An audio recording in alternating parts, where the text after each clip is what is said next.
Hi, I'm Alex, this is Pucksandpaperbacks, and welcome to another episode of my series Trope Taste Test, where I test different romance tropes to figure out if I like them. I have a few favorite tropes, including fake dating, enemies to lovers, and rivals to lovers, but I've never explored outside of that. That's why I created Trope Taste Test. Every episode, I test a different trope that I haven't read much of and decide if I like it and want to read more, or if I'll avoid it entirely. In this episode, I'm focusing on friends to lovers.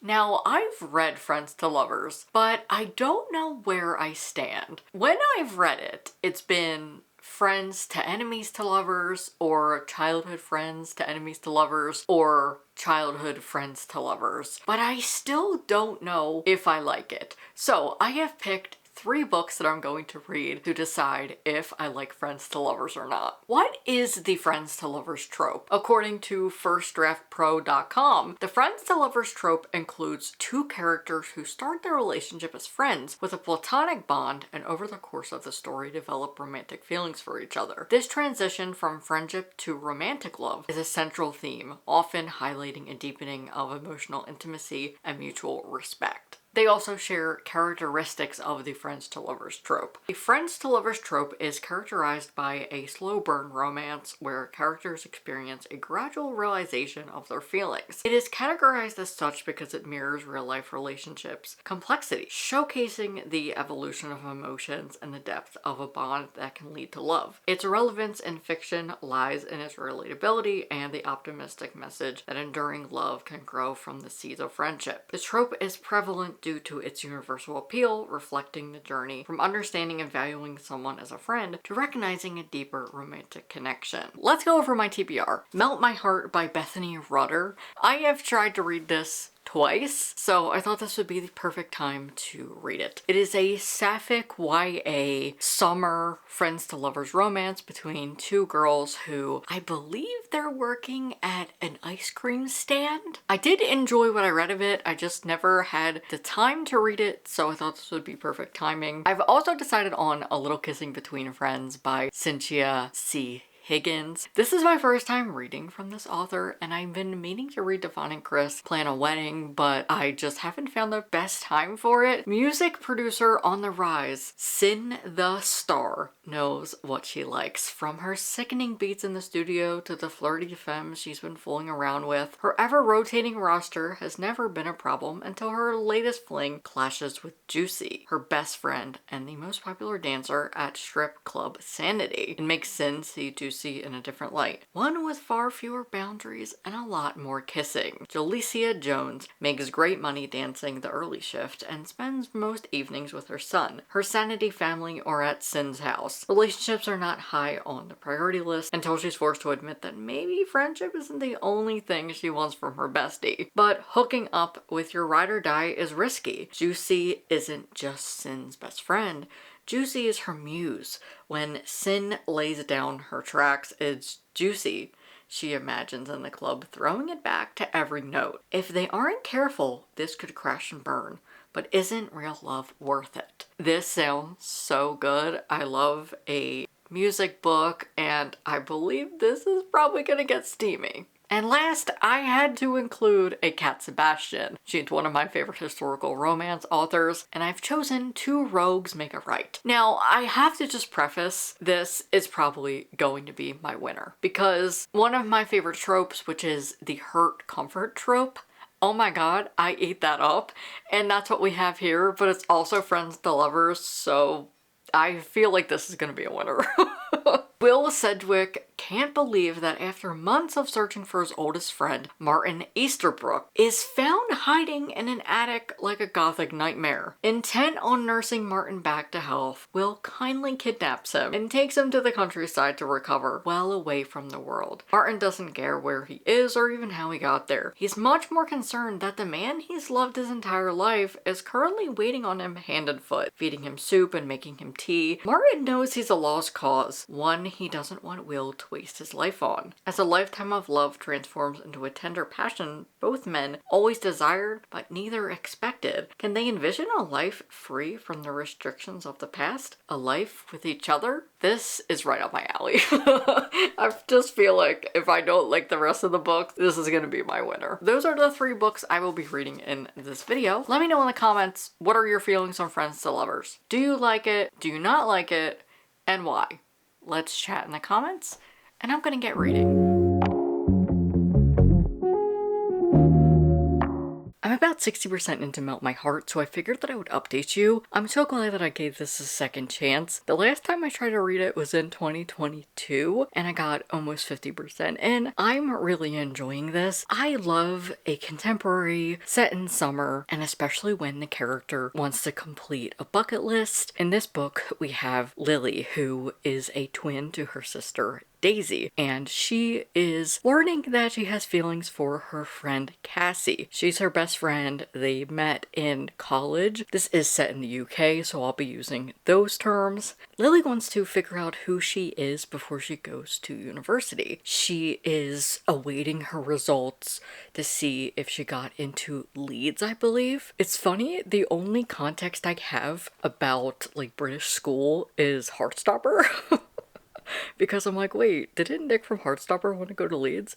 Anyway, they are having a fun summer working at Cassie's family's ice cream stand. That's been really fun. They were at the pub one night and they met these 2 boys, Cal and Jack. Lily is now dating Cal, but Cal is her sister Daisy's crush. This talked all about being a fat girl and being the twin to a skinny girl. And they are just having a lot of sibling issues. Just a lot of angst and turmoil happening here during the summer. I haven't had any problems so far. I'm enjoying it. About 50% in is when Lily realizes she is in love with Cassie. So now the Friends to Lovers is setting up, and I don't know how I feel about it. My perfect Friends to Lovers is build up. I really wish I hadn't gotten the Friends to Lovers part at 50%.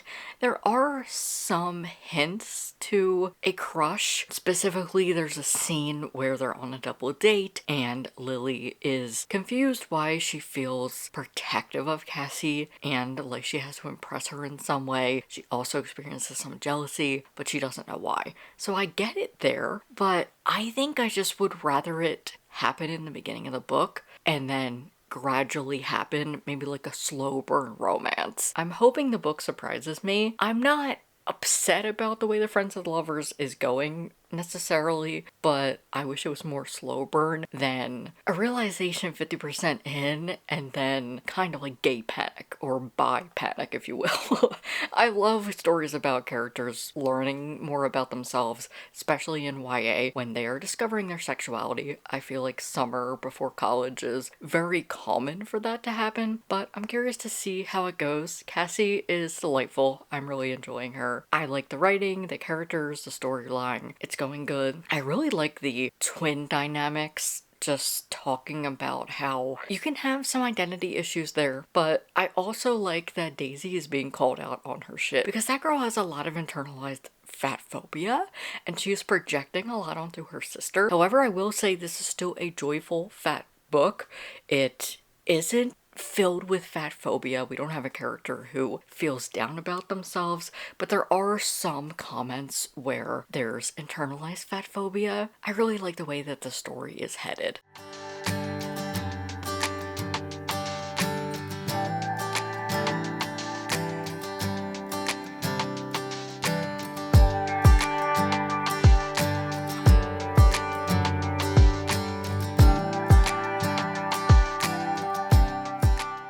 I'm currently hosting some exclusive productivity sprints over on my Patreon and Bindery for top members. I do this on my YouTube every Wednesday, but for my top members on Patreon and Bindery, every other month they get productivity sprints, so that's what I'm doing here. The link is down below if you want to join. Last night I finished Melt My Heart, so I figured I would take this opportunity to review it for you. I'm so glad that I read this, and I didn't just unhaul it like I was going to do a couple years ago, because I thoroughly enjoyed this. I don't think it was my favorite favorite thing, but I'm happy I read it and I would recommend it. If you like queer YA, especially just a contemporary set during the summer with a coming of age storyline, also coming into your sexuality, exploring that side of you, I enjoyed this. I liked that it was light and it wasn't intense. There were some moments where I thought I knew what was going to happen, and then I was glad that it didn't happen. The family is supportive, her sister is supportive, but she just doesn't realize about her language. I thought the character development was good. I didn't have any questions or feel let down after I read this. I really enjoyed the ending. I wish there was an epilogue. I don't always care for an epilogue, but in this instance, I do. I want to know where the characters are maybe a year or two after the book. I also have some anxiety rep. I just like to see a character existing during the summer and realizing that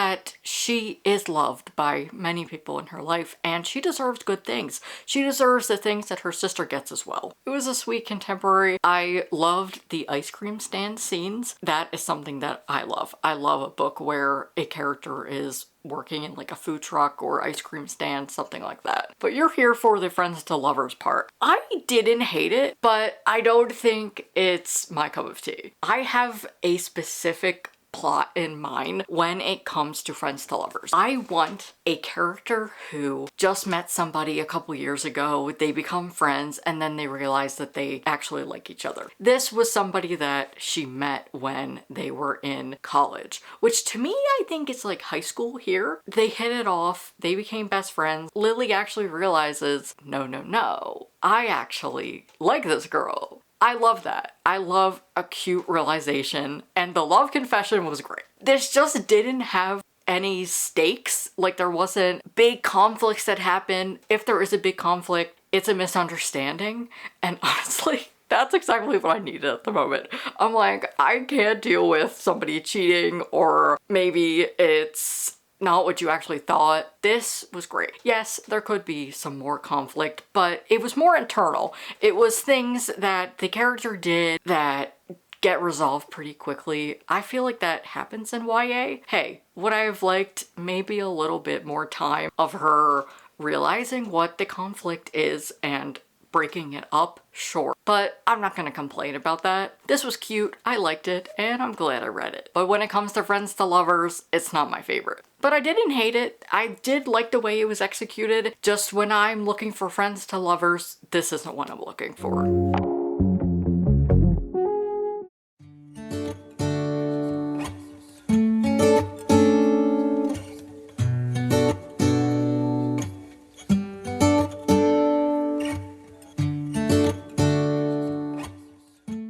I don't even want to tell you how long it took me to finish this book because it's embarrassing. It took me at least over 30 days to read this. I did have to give it back to my library and then I was given it again, but still it took me way too long to finish a book that is under 300 pages. All that to say, this morning I finished Two Rogues Make a Right by Cat Sebastian. Honestly, it's not my favorite of hers, but I still enjoyed it. This is a case of no plot, just vibes. There is some plot, but it's mainly these two friends, Martin and Will, who have been friends since childhood, who just get each other, and they have always had romantic feelings for each other, but have never pursued them, nor have they actually come to terms with this. As I do this experiment and read many books with friends to lovers, I realize it has the common romance beat where the character almost comes to terms with it, but denies it immediately and just cannot picture a world where they're with this friend. There's also some stakes about the friendship in general. Will a relationship hinder the friendship? What if they break up and they just don't stay friends anymore? I think that's very realistic to friends to lovers in real life. I didn't hate this, I just couldn't get into it. It wasn't a book where I was gravitating to pick it up more, or I really cared about where the characters were ending, because it didn't have high stakes. I wasn't really connected to the book, but I loved the characters. Cat Sebastian writes dialogue so well. The banter and grumpiness is why I love the queer principles of Kit Webb, and that shined in this book as well. I will mention that this is the last book in a series, so that could also be why. I just think I am not a huge Regency person, so that could also be why. I definitely think if I had the audiobook, it would have been a different experience. That is how I feel with most Regency books. It's easier for me to be immersed in the story when I have it on audio, but for this book specifically, I just wanted to prove to myself that I could read it on my own without having an audiobook. So I definitely did a disservice to myself by not picking up the audiobook, but I'm not going to love every book that Cass Sebastian writes, so it's totally fine. For the friends to lovers part, I really enjoyed that. I just loved having two messy men who have been through a lot. Will has been through a lot of trauma. He was in the Navy and experienced a lot. And then we have Martin, who has an illness. Now, I don't know if this is a chronic illness or a terminal illness because it's very vague. I just know I'm not going to say this right, but I believe it's called a consumptive. And when I looked it up, it basically said it is on the lines of tuberculosis, and this is set in 1819. He's talking about eventually dying, so I believe this is a terminal illness. Martin doesn't want to feel dependent on Will, but Will loves taking care of him. He is a caregiver. He just wants to be wherever Martin is. I love a grumpy character, especially when it's Cat Sebastian. I think she writes grumpiness so well, but I had a soft spot for Will. I just loved how much he loved Martin. He didn't care what happened. He just wanted to be with him. But I think it's unique for the friends to lovers trope, especially in this book, is you have friends who just know each other so well. Will knows exactly how Martin is going to react in certain situations and vice versa. But Will just loves this man so much and he will do whatever he possibly can. And it's frustrating at times because Martin is set in his ways and he is so stubborn, but he also just wants to be independent and do things by himself. He doesn't want Will to have to sacrifice things in his life in order to be with Martin. There's so many passages where Martin expresses, go live your life, I'll be here. I don't want you to give up like your friends, and he's writing a play. But at the end of the day, they just love each other. And I thought that was really sweet. So I didn't hate this, it just wasn't my favorite. However, the romance was really adorable. I also like that despite it being set in 1819 England, there is a lot of support across the board. We have some other queer characters and a supportive relative. Without giving away spoilers, Martin's only family he has left is his aunt. Like I said, I enjoyed the romance and I thought the friends to lovers was done really well. So for the friends to lovers portion, this is a yes from me. If you read romance, you know they don't always stick to one trope. So this has the heart comfort trope, which I adore. And then we also have only one bed. And that inspired me for the next episode of Trope Taste Test because I just didn't know what other tropes I wanted to explore until I read Only One Bed and I was like, right, I haven't read this trope enough to know if I like it. So please drop your recommendations in the comments. Make sure they're queer and or BIPOC in some way. I would really appreciate it. I have gotten great recommendations from folks over the course of doing this series. So if you have any good contemporary romance recs that have only one bed, please drop them. But I'm specifically looking for only one bed that has it throughout the book, not just once. Specifically in this book, they are sharing one bed at the cottage. There's not just one scene with it. A little kissing between friends, my friends to lovers sapphic romance featuring a adult entertainment dancer. Some people call them a stripper, but she does not take her clothes off because she's already naked. And a music producer who are good friends and they have a very intimate, loving friendship that somehow becomes something else, in which, you know, what friends do, they try to fight it because they don't want to lose a friendship. And they can't because this is a romance and there's a happily ever after. Exactly. Hello, it is February 23rd and I'm just updating you. I am 20% into A Little Kissing Between Friends and I just need to yap about this because I'm obsessed. I never update at the 20% mark. It's usually at the 50% mark, but I just need to let you know how much I'm enjoying this. We follow two internet best friends who met on Tumblr and now live in the same area. They live in Houston, Texas. One is a sex worker, the other is a musician. And I love their chemistry so much, and I just love this book. This is exactly what I wanted out of Friends to Lovers, because I've read childhood Friends to Lovers, but I want friends to lovers.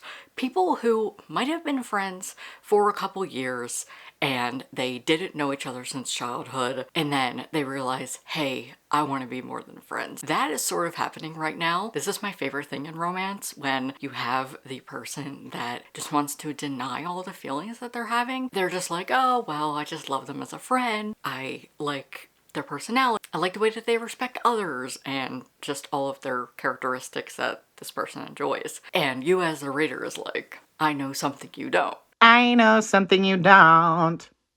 I know something you will never know. As I'm only 20% in, there's not much to update on. I'm just having a good time and I wanted to let you know. Have you ever had an audiobook where you don't even care what the story is? It's just fun to read. That's how I feel here. I can't wait to keep reading this. It is so much fun. I haven't picked it up in a couple days. Today's Monday. I think the last time I read it was Friday. I've been hosting a readathon with my Patreon and Bindery members, so I have been prioritizing some things on my Kindle and physical reads, but I promise I will get back to this book because I miss it. This is the type of book that I know I'm going to be sad when it's over, but it's good because I want to definitely read more from this author, and I have been wanting to read Devon and Chris Plan a Wedding so bad, so I definitely will try and get to that this year. That's my little update for now. I'll see you later.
About a half hour ago, I finished up A Little Kissing Between Friends, so let's talk about it. I enjoyed this. I liked the complexities of both characters. They are very flawed. Basically, we have two best friends, Sin and Juicy. They realize they have feelings for each other and start to pursue that, but it's only in a sexual way. They're just having sex with each other multiple times throughout the book. It's very detailed. The writing is very good. I liked the characters.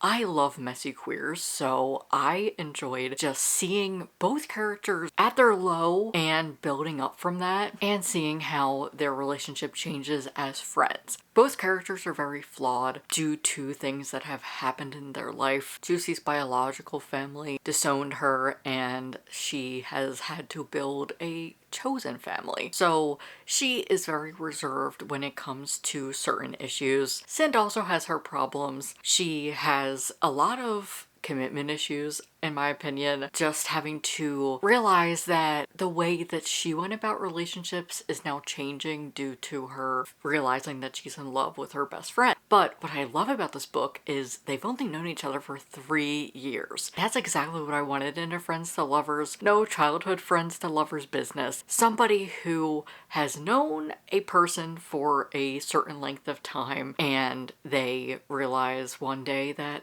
they actually have feelings for this person. I said this about one of the other books, but I wish this had an epilogue. I want to know where the characters are after this. Do they end up getting married? Does friends to lovers work out? And I haven't seen that in most of these books. This was just very messy and complex.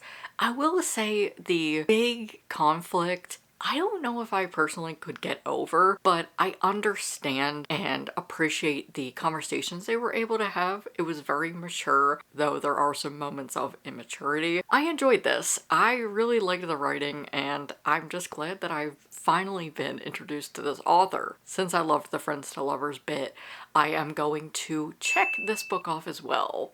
So now I have 2 out of 3 wins, but I still don't know where I stand with Friends to Lovers. I'm either going to have to do a rematch of this video, or on my own try to figure out what I actually like. So if you have any recommendations, please drop them down below along with your only one in bed recs, because I'm just not sure here. According to my criteria of having 2 books checked off, that should mean that I like Friends to Lovers. But I think when it comes to this trope, I'm very picky. I like childhood friends to lovers, but I think I like it more when it's childhood friends to enemies to lovers. I don't know how to describe it, but I feel that Friends to Lovers is a little too safe for me.